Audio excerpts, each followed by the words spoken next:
First attempt at recording my slides, and it might be a little rough at first, and hopefully I'll get better at it. But hopefully by the time I get better at it, we'll all be back in school.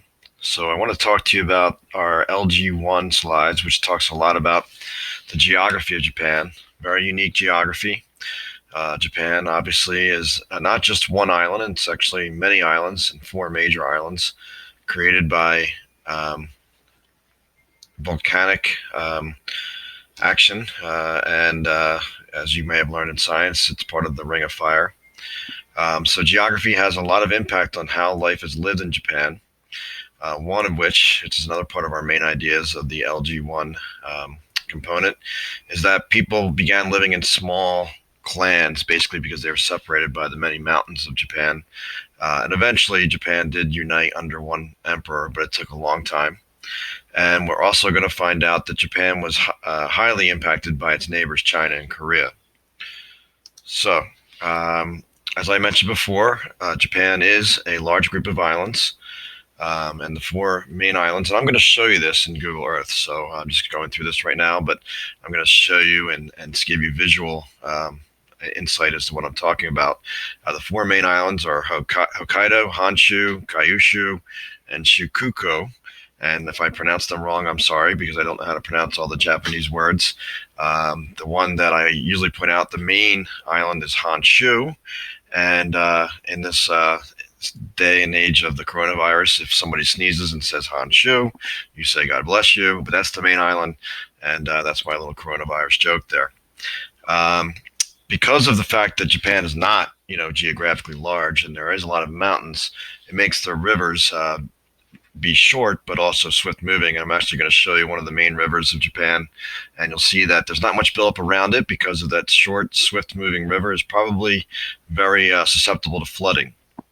If you think of Japan as being kind of mountains that erupted out of the sea because of the ocean, it's in the ocean, it's basically volcanoes in the ocean. Really, the Japan itself is really the top of these large underwater mountains that come out of the Pacific. And I'm also going to show you images of the land of Japan. You're going to see that most of it is kind of green and not really built up, and that's because it's 80% mountain and 20% flat land. But where people live is on that flat land. And I already mentioned that Japan is located on the Ring of Fire, which again is, with your plate tectonics, it's, in a very volatile region where there's a lot of volcanic action, earthquakes, and when you have earthquakes over the ocean, you're also dealing with tsunamis. So I'm going to pause here for a second, and then I'm going to come back and show you some things on Google Earth. Quite sure, so like I said, I'll probably get better as time goes on. But we're now looking at Google Earth, and as you can see here, and I'll use my mouse, wrong mouse, okay, that's the islands of Japan. All right, and it's in the Pacific Ocean. You can see the underwater mountains there. That Japan is actually just the top of those mountains from the seismic activity that takes place along basically the Ring of Fire. Any Johnny Cash fans out there might know that song. And I also want to point out why we're looking at this is that you got their neighbors, North and South Korea, which again wasn't always North and South Korea. It was just Korea. The Korean War in the 1950s caused the two halves of Korea to separate, and the other large neighbor is China. Okay, and you can see that they have the East China Sea and the Sea of Japan in between. Seems like it's not that much space in between, but that amount of water did keep Japan quite isolated. But their early context would be with Korea and China. And one of the things that Japan had in its favor was that because of its mountains, was easily defensible. So the Japanese people could pretty much decide, like, do they want to interact with the Koreans? And if they do, well, we'll invite them to come and trade and give us ideas. And same with the Chinese. And if we don't, then we're going to make sure they don't get on our island. And they were easily defensible against them. All right, so I'm going to shift over here, and then one of the cities you may be familiar with is Tokyo. It's the capital. It wasn't always the capital. We'll learn that there were other capitals of Japan. In the medieval times, it was called Edo. Now it's called Tokyo. But actually, you can see here, and again, I'll point out the mountains here. The green areas are all the mountains, and this grayish area, you might think, well, that's that flatland. Actually, it's the cities of Japan with the populations. So you can see that the populations are highly centered in small areas, while there's lots of mountains out there separating them. And that's one of the reasons why they had, in the early period of Japan, lots of small clans who would gain a power base in their little area, and then they would fight amongst the other clans and maybe intermarry with the other clans. But eventually, then one powerful emperor and ultimately a shogun would take over and control the islands of Japan. I will point also out that Tokyo has a very convenient harbor there, which would make it a great place for trade to take place.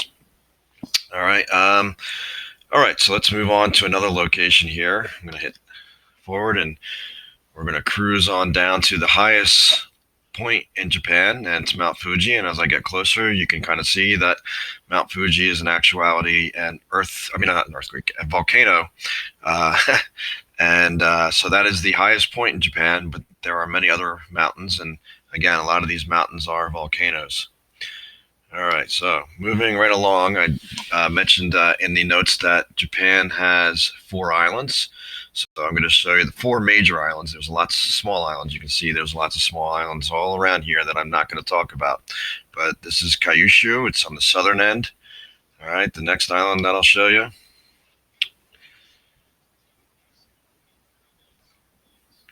is the Big Island. And once again, that's Honshu. God bless you. All right, and then the next island just south of Honshu is Shikuko. Once again, probably mispronounced. Now, the entire internet will know that I sometimes mispronounce some of these difficult words, but that's okay. And then the northern island, and actually the northern island has a very unique characteristics. It's definitely colder. And the people that we're going to learn about, called the Ainu, originally inhabited this island, and that's Hokkaido. All right, and then the last thing I'm going to zoom in here to show you is that river that I talked about. And this is the Tone River here. Again, it kind of runs just north of Tokyo and through Tokyo, and you can see that there's city and developments all around it. But if you move in closer, you'll see that along the river, there's nothing built up there, and that would be a clear indicator that the Japanese are well aware of the fact that the Tone River, from time to time, probably seasonally, will overflow, and therefore I'm sure there's building restrictions alongside that river. Again, the rivers, as I mentioned in the notes before, are very short and very swift moving, and again, I would say very prone to flooding. All right, so I'm going to pause this again, and then we'll get back to the notes.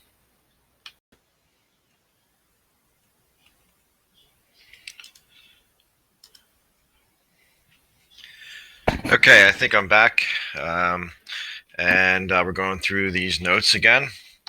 And reading through that first box there, it's pretty safe to say that the sea influenced Japan by providing its food.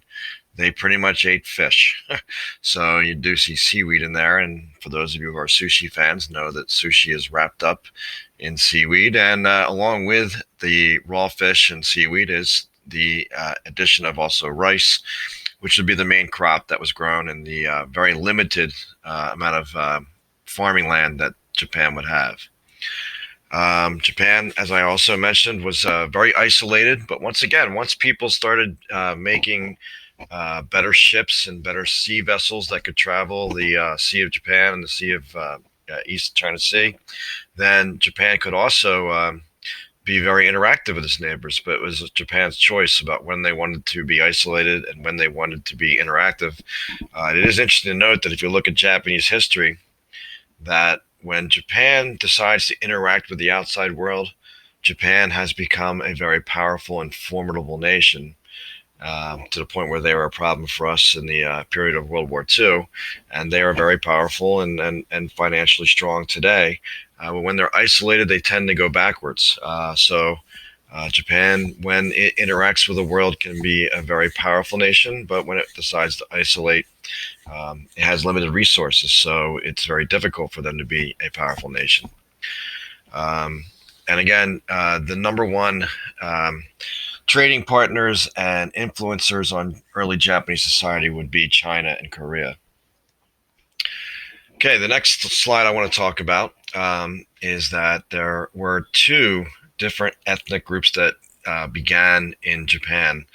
One ethnic group would be called the Japanese, and the other was the Ainu. And the Ainu and Japanese kind of shared the Japanese islands for many years until eventually the Ainu, simply through intermarriage and probably warfare, eventually started to be very hard to find. And there's very few people in Japan right now that would consider themselves of Ainu descent, much like there's very few people in the United States today that would say that they are of Native American background, because the Native Americans, through warfare, disease, and other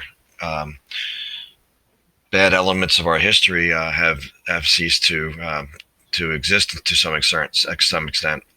But the Ainu, there's an image here of a person of Ainu descent, and only saying this from my own observations, not necessarily proven, but if I had to look at this guy and say, what does he look like? To me, he looks like what I would imagine a Eskimo looking like. And I would point out that the Ainu were from the northern island of Japan, which is not that far from where the land bridge that would be, that a lot of historians think that early humans traveled across to get to Alaska.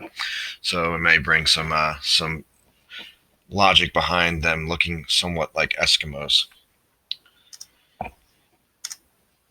Okay, as mentioned before, the early Japanese were organized into small clans, and that there would be a leader of that clan, and that clan might become quite powerful in their own region of Japan, but that these many little clans would be kind of interacting, sometimes positively, sometimes negatively, and what kept them from being unified were all the mountains and hills that separated them that we saw in Google Earth. They would have a chief of their clan that would run things for them.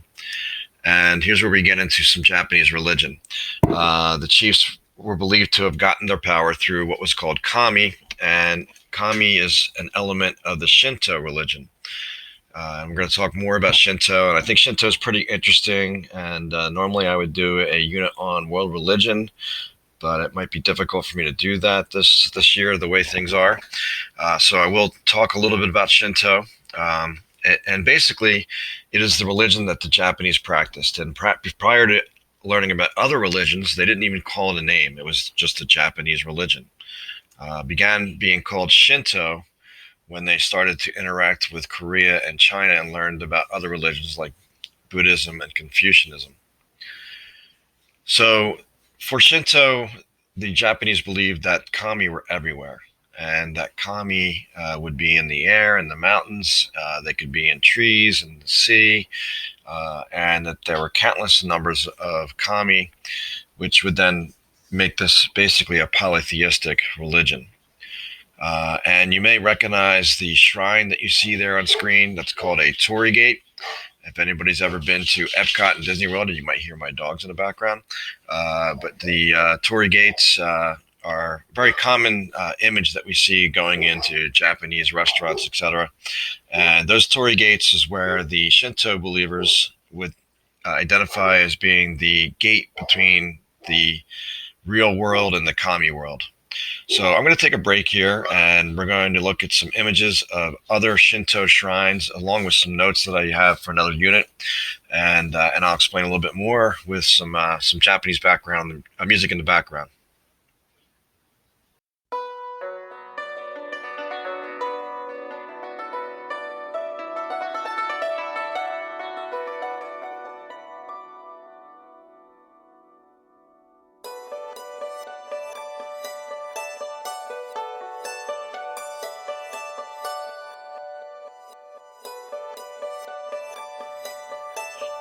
The Shinto religion has no founder.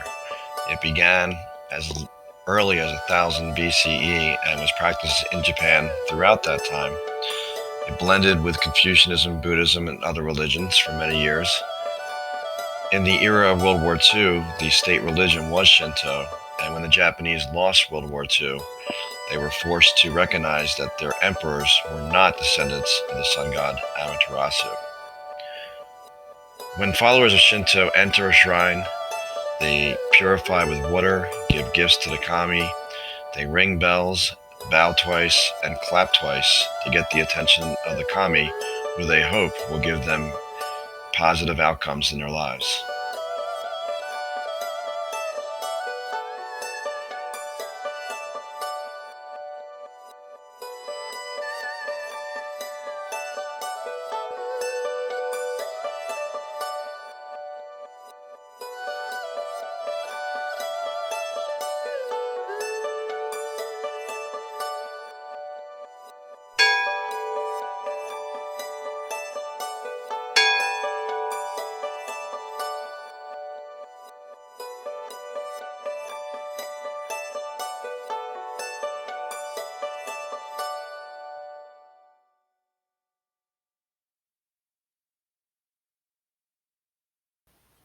I know a lot of you are interested in the Greek myths and some of the Viking folk tales, and so the stories of the kami and Izanagi and Izanami and their children, including Amaterasu, the sun goddess, are very interesting. And so I'm going to put some reading materials up on Google Classroom where you can learn more about these very interesting stories within the Shinto religion. Just spent 5 minutes recording this before and made so many mistakes that I had to do it again. So I'm just going to warn you that I might be a mistake or two into this and still let it just run through. That being said, the first emperors, when Japan first became unified, I mentioned before that they, in the earliest stages of its history, were ruled by many, many clans. And eventually, a more powerful clan came along that would claim to control all of Japan. And we know about these clans from two books, one mentioned in the notes, one not. One is called the Nihonji in the notes, and it's a chronicle of Japan which lists all the emperors. Another one that was written was called the Kojiki. Both of these were written in around the 8th century CE, after these emperors had supposedly existed. A lot of the writing doesn't take place until they encounter the Chinese, where they learn the writing from. So we hear about these early emperors from these books that were written thousands or not, hundreds of years after the events. The first clan to claim to have controlled all of Japan was the Yamato clan. And they actually are the clan that claims that they were descendants of Amaterasu, the sun goddess. And so all Japanese emperors, all the way through to World War II, claimed to be a descendant of Amaterasu. And one of the terms of the peace treaty ending World War II was that Japan was allowed to keep their emperor, but that emperor could no longer claim descendancy from the sun goddess, which shows you the importance that the Japanese people put into the history of their Shinto traditions. So the Yamato clan eventually, if I said clam again, I'm sorry. I just keep on saying clam instead of clan. But they eventually claim most of control of the big island of Honshu. And at that time, the capital was not in Tokyo. It was in a city called Nara. And I'll explain how. But their city and their capital was designed to model the Chinese capital of Chang'an. Okay, so why did they model it after China? And the answer to that is that under this new unified rule, Japan was kind of interested in what was going on in China and Korea, and they sent emissaries or representatives to go to China and Korea and find out how they were doing things, and brought them back to Japan and adopted some of the Chinese and Korean beliefs. Like I said, they learned how to write from the Chinese. Other religions were spreading in those regions at that time.